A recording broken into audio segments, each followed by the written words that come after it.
Have you ever felt that knot in your stomach, that tightness in your chest when you're about to ask for something, try something new, or put yourself out there?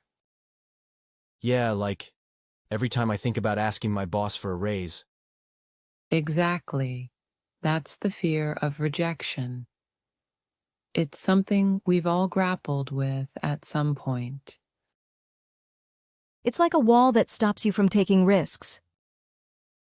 Yes, it's that universal feeling that can hold us back, make us play small, and prevent us from chasing our dreams. But what if it doesn't have to be the end? Great question, Mark. What if rejection could actually be a stepping stone to something bigger and better? Rejection doesn't have to be a full stop. It's a comma, a pause to learn and grow. Let's explore how we can turn it into our advantage. Who's ready to turn fear into power? We are.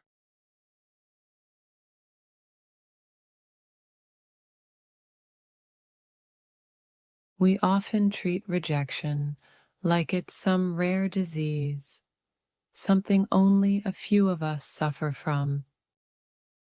But isn't it just part of life? Exactly, Mark. The truth is, rejection is a normal human condition. It's wired into our brains from way back when. Think about it. In our caveman days, being rejected from the tribe could literally mean death. So we're kind of programmed to avoid it. But today, that fear, that inbuilt instinct, can hold us back from so many opportunities. Asking for a raise, putting our creative work out there, or even just striking up a conversation with someone new. So, how do we deal with it? This fear? It's about realizing that this fear can lead us to regret not pursuing our dreams. But it doesn't have to be that way. Let's keep pushing forward, okay? The key is to understand that rejection is not a measure of your worth. It's just another step on the path to where you're meant to be.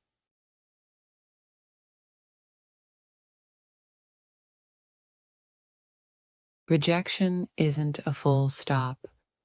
Think of it as a comma, a pause, not the end. But what about those everyday rejections? The job denials, the dating app rejections, failing at new skills? Great question, Jason. It's not about never feeling the sting of rejection. It's about shifting our mindset.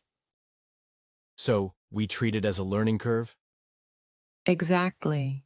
Rejection is not a measure of your worth. Often, it reflects more on the rejecter than on you.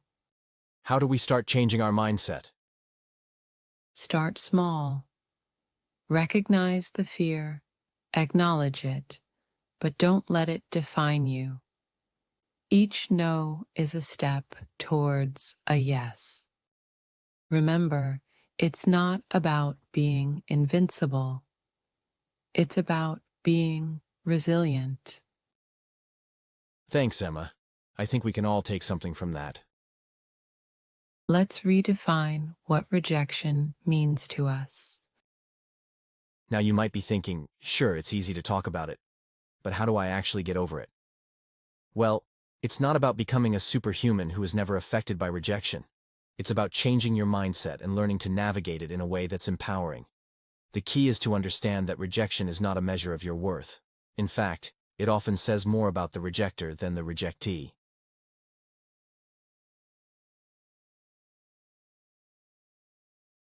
All right, everyone. Let's dive into some practical strategies. I want to share a story about someone who embraced rejection in the most unique way. Like what kind of favors? Oh, anything from asking for a burger refill at a fast food joint to requesting a flight announcement at the airport.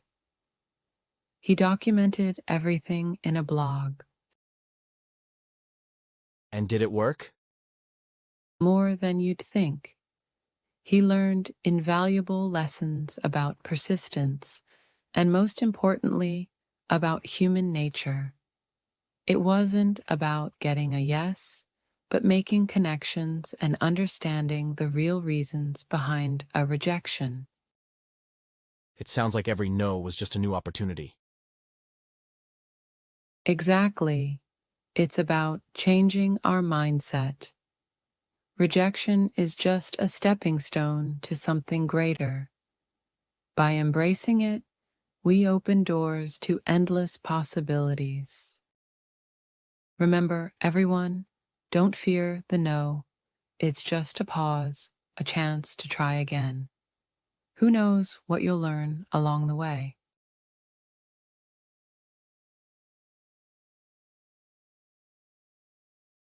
Imagine challenging yourself, putting yourself out there just to get rejected. That's exactly what one man did. He called it 100 Days of Rejection. What did he do? Just go out and ask people to say no?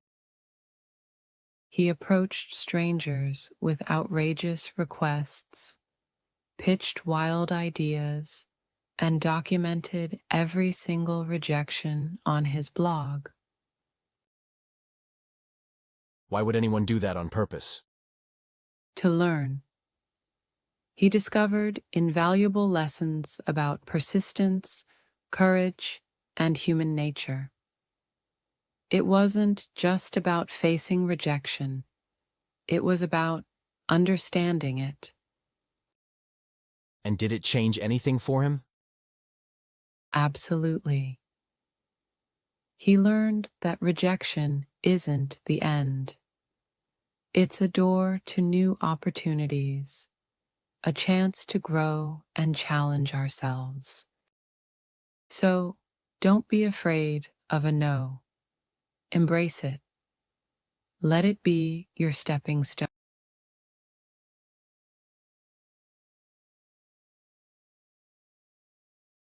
All right, everyone.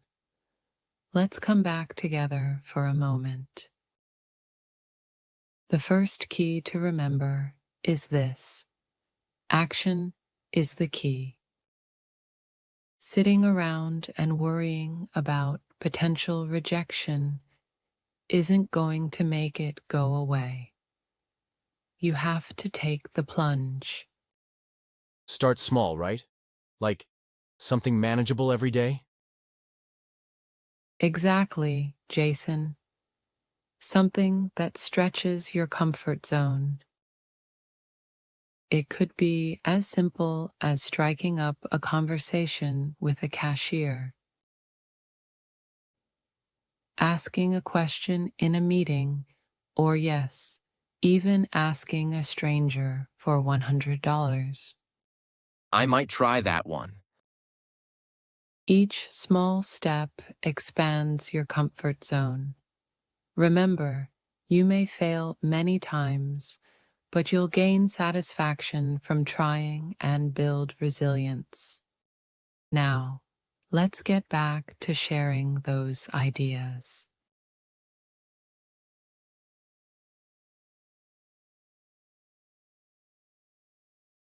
All right, everyone, let's dive deeper. Think about a recent situation that you labeled as terrible.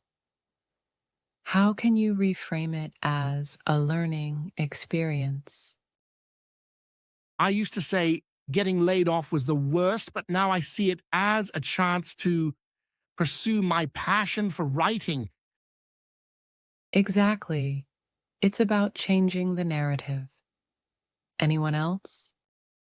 I remember thinking a breakup was the end. but it actually pushed me to travel solo and discover so much about myself. I guess I treated losing a big client as a disaster. But now, I see it led me to diversify my business and find new opportunities. That's the spirit. It's about shifting how we see challenges, not denying the difficulty, but focusing on what we can learn and how we can grow. Remember, reframing isn't about ignoring the tough parts. It's about empowering ourselves to handle them better, even in the hardest times.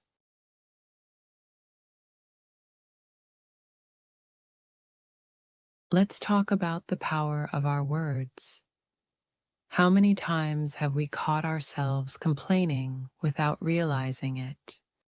I do it all the time. It just slips out. Exactly. It's so common.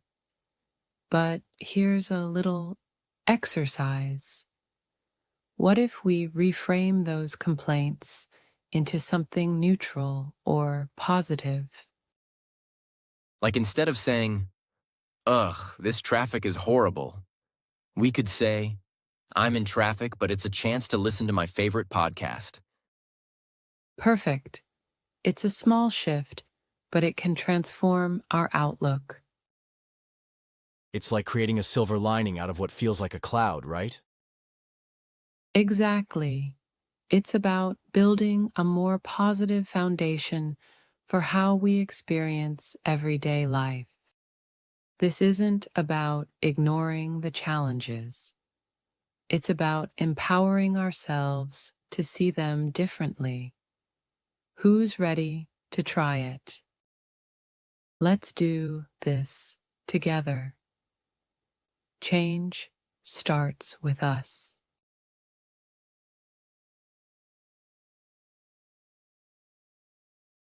When faced with a challenging situation, think of multiple choices of action. Pick the one that empowers you and brings you peace. But doesn't that mean ignoring bad behavior? Not at all. It's about responding with clarity and calm rather than letting anger take over. So it's more about maintaining control over our reactions. Exactly. It's about choosing your response in a way that doesn't compromise your peace or dignity. I think I get it. It's like not letting someone else's negativity dictate how we feel. Yes, and once you master that, you'll find a sense of empowerment that no one can take away from you. Let's practice this together. Remember, change starts with us. We can navigate any storm with the right mindset.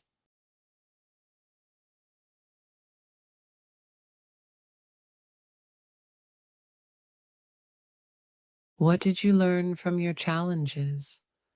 How did they help you grow? I guess even the toughest challenges can offer valuable lessons. Exactly. They make us stronger if we look at them in the right light. But what about old habits? They die hard, right? Yes, they do. But remember, constant vigilance is key. Avoid falling back into old patterns. The more you persist with positive actions, the more your self-esteem improves and those negative habits weaken. It's all about persistence and perspective, folks.